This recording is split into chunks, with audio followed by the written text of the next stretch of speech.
Shalom, salam sejahtera bagi Bapak Ibu Saudara-saudara, anak-anak yang dikasihi oleh Tuhan Yesus Kristus.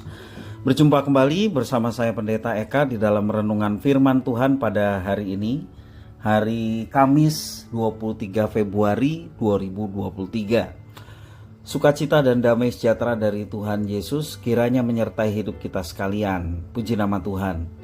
Pembacaan firman Tuhan hari ini sampai pada kitab Yeskiel pasal yang ke-32. Kiranya firman Tuhan memberkati hidup kita sekalian. Baik, sebelum kita akan merenungkan bagian firman Tuhan hari ini, kita akan berdoa. Tuhan Allah Bapa di surga, di dalam Yesus Kristus, kami bersyukur hari ini Tuhan memberkati kami. Terima kasih atas kehidupan yang Tuhan berikan, nafas, detak jantung, semua karena berkat anugerah Tuhan. Terlebih atas keselamatan yang telah Tuhan pastikan di dalam Yesus Kristus. Karena itu Tuhan, setiap berkat penyertaan biarlah membuat kami menjadi pribadi-pribadi yang hidup taat, takut akan Tuhan. Mampukan kami untuk terus belajar firman Tuhan dan memahaminya. Kau juga menolong untuk kami dapat menerapkannya dalam hidup kami. Terima kasih Bapa, terpujilah namamu. Demi nama Tuhan Yesus kami sedia untuk belajar firman Tuhan. Haleluya. Amin. Yeskiel pasal 32 saya akan membacakan di ayat 17 sampai 32. Demikianlah firman Tuhan. Pada tahun ke-12 dalam bulan pertama, pada tanggal 15 bulan itu datanglah firman Tuhan kepadaku. Hai anak manusia, perdengarkanlah suatu ratapan. Engkau bersama kaum perempuan bangsa-bangsa yang hebat mengenai halayak ramai di Mesir, dan turunkanlah mereka ke bumi yang paling bawah menjumpai mereka yang telah turun ke liang kubur. Dari siapakah engkau lebih cantik? Turunlah dan berbaringlah bersama orang-orang yang tidak bersunat. Mereka akan rebah di tengah orang-orang yang mati terbunuh oleh pedang, dan seluruh rakyatnya yang banyak akan terletang bersama dia. Orang-orang berkuasa yang gagah perkasa beserta pembantu-pembantunya akan berbicara mengenai dia dari tengah dunia orang mati. Mereka telah turun dan telentang orang-orang yang tidak bersunat itu, yang mati terbunuh oleh pedang. Di situ Asyur menjadi semua sekutunya, sekelilingnya terdapat kuburnya, mereka semuanya mati terbunuh rebah oleh pedang. Kuburnya ditentukan pada bagian yang terdalam dari liang, dan kumpulan pengikutnya terdapat sekeliling kuburnya. Mereka semuanya mati terbunuh, rebah oleh pedang, yaitu yang menimbulkan ketakutan di dunia orang-orang hidup. Di situ Elam dan sekeliling kuburnya, seluruh rakyatnya yang banyak, mereka semuanya mati terbunuh, rebah oleh pedang, yaitu tanpa disunat turun ke bumi yang paling bawah, yang dari pihaknya menimbulkan ketakutan di dunia orang-orang hidup. Mereka menanggung nodanya bersama orang-orang yang turun ke liang kubur. Di tengah orang-orang yang mati terbunuh, disediakan tempat tidur baginya dengan seluruh rakyatnya yang banyak sekeliling kuburnya. Mereka semuanya orang-orang yang tidak disunat, mati terbunuh oleh pedang. Oleh sebab ketakutan terhadap mereka sudah ditimbulkan di dunia orang-orang hidup, dan mereka menanggung nodanya bersama orang-orang yang turun ke liang kubur. Mereka ditempatkan di tengah orang-orang yang mati terbunuh. Di situ Mesek dan Tubal dengan seluruh rakyatnya yang banyak sekeliling kuburnya, mereka semuanya orang-orang yang tidak disunat, mati terbunuh oleh pedang, sebab mereka menimbulkan ketakutan di dunia orang-orang hidup.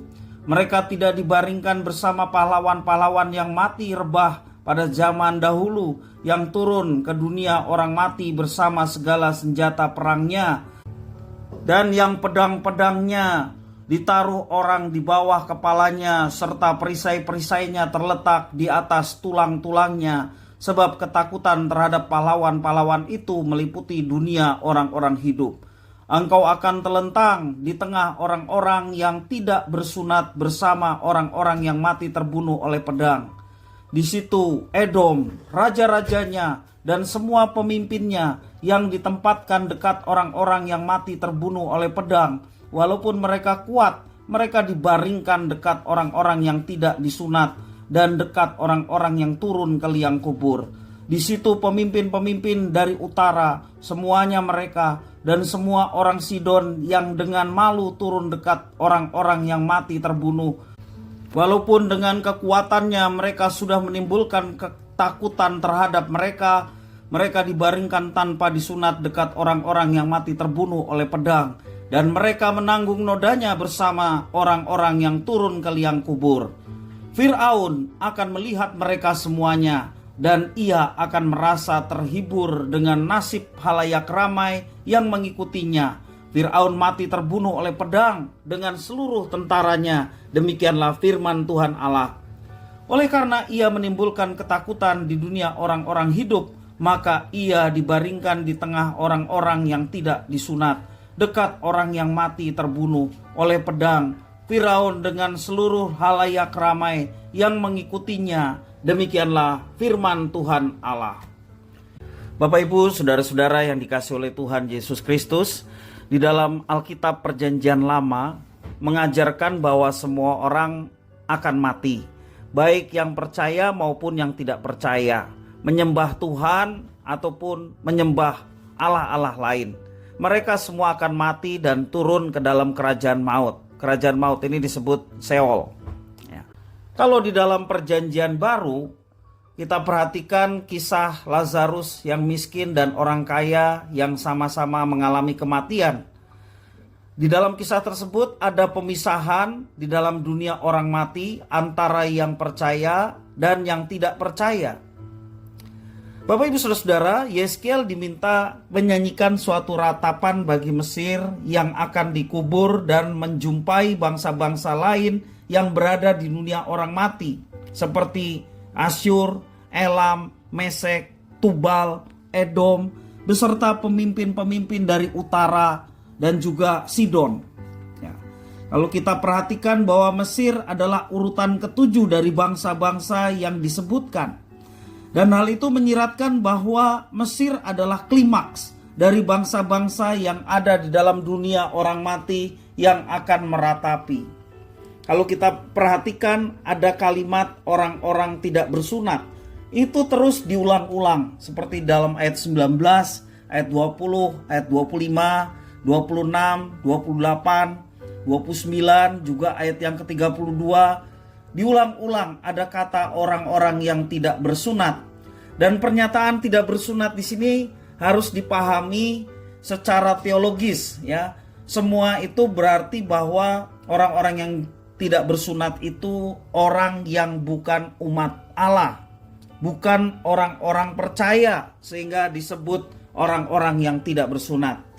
Dan sebelumnya bangsa-bangsa ini banyak menyebarkan ketakutan di dunia orang hidup. Itu juga diulang-ulang bahwa bangsa-bangsa yang tidak bersunat membuat ketakutan di dunia orang yang hidup. Dan sekarang mereka berbaring di dunia orang mati untuk menanggung noda mereka. Itulah yang dialami oleh bangsa-bangsa yang tidak bersunat atau bukan umat Allah. Betapapun hebatnya seorang raja atau sebuah kerajaan yang begitu jaya dan kuat, pada akhirnya mereka harus menyerahkan kekuasaan mereka dan masuk ke dalam dunia orang mati untuk dihakimi seturut dengan perbuatan jahat mereka. Ini menjadi peringatan serius bagi kita. Pada akhirnya kita harus bertanggung jawab atas apa yang kita kerjakan di dunia ini.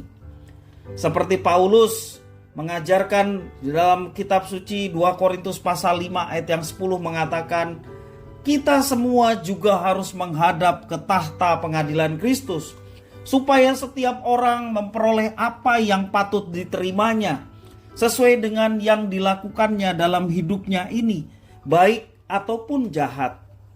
Bapak Ibu Saudara-saudara yang dikasihi oleh Tuhan, dalam pengadilan Kristus, semua orang akan dihakimi. Bersyukur kalau kita punya dalam tanda petik tiket. Tiket yakni adalah iman percaya kepada Tuhan Yesus Kristus. Iman percaya kepada Tuhan Yesus menolong kita untuk menghadapi akhir dalam kehidupan kita dan menghadap pada pengadilan Kristus, kita boleh mendapatkan pengampunan dan keselamatan yang pasti di dalam Tuhan. Tetapi setiap manusia akan dihakimi menurut perbuatannya. Tentunya setiap orang yang sudah mendapatkan pengampunan di dalam Yesus Kristus, Roh Kudus yang menyertai orang tersebut, dia akan dituntun hidupnya untuk melakukan kebajikan atau kebaikan di dalam kehidupannya. Teruslah melakukan apa yang Tuhan perintahkan, yakni kebajikan dan kebaikan oleh karena pimpinan Roh Kudus. Apa yang ditabur dalam persekutuan dengan Tuhan tidak menjadi sia-sia, boleh mendatangkan berkat buat banyak orang. Bapak Ibu Saudara-saudara, kita pun boleh mendapatkan jalan keselamatan di dalam Yesus Kristus oleh karena ada orang-orang terdahulu kita yang melakukan kebajikan buat kita sehingga kita boleh mengenal Tuhan. Hal yang sama kita mau lakukan adalah kita mau menabur kebajikan. Seperti dikatakan Tuhan Yesus dalam khotbahnya di bukit, biarlah setiap orang yang melihat perbuatan-perbuatanmu memuliakan Bapa di sorga. Biarlah setiap apa yang kita kerjakan, kebaikan-kebaikan yang kita lakukan untuk menggenapi firman Tuhan tidak menjadi sia-sia dan boleh mendatangkan berkat keselamatan bagi orang lain, sehingga mereka pun turut memuliakan Tuhan di dalam Yesus Kristus. Jangan takut terhadap mereka yang mengancam seperti yang dilakukan oleh bangsa-bangsa yang tidak bersunat. Mereka yang bisa membunuh fisik, jangan kita takut. Tetapi mari kita takut kepada Tuhan yang berkuasa, yang bisa mencabut siapapun, nyawa siapapun, ya, baik secara rohani maupun juga tubuh, ya, yang diciptakan olehnya. Kita hidup takut akan Tuhan dengan cara kita melakukan firman-Nya, gentar terhadap murkanya sehingga kita tidak melakukan dosa dan terus berbuat sesuatu yang berlawanan dengan apa yang dikehendakinya. Dan percayalah, ketika kita melakukan semuanya dengan tulus ikhlas untuk kemuliaan Tuhan, maka Tuhan akan menyertai. Bahkan kita yang penuh dengan kuasa boleh menyatakan berkat bagi orang lain, bahkan mendatangkan mujizat bagi setiap orang yang percaya. Dan tentunya semuanya ini supaya banyak orang yang boleh mengenal Tuhan dan turut diselamatkan sama seperti kita yang sudah lebih dulu diselamatkan. Kiranya firman Tuhan memberkati kita sekalian. Mari kita berdoa. Tuhan Allah Bapa di surga, terima kasih atas firman-Mu. Mampukan kami untuk mengerjakannya dalam hidup kami. Demi nama Tuhan Yesus kami berdoa. Haleluya. Amin.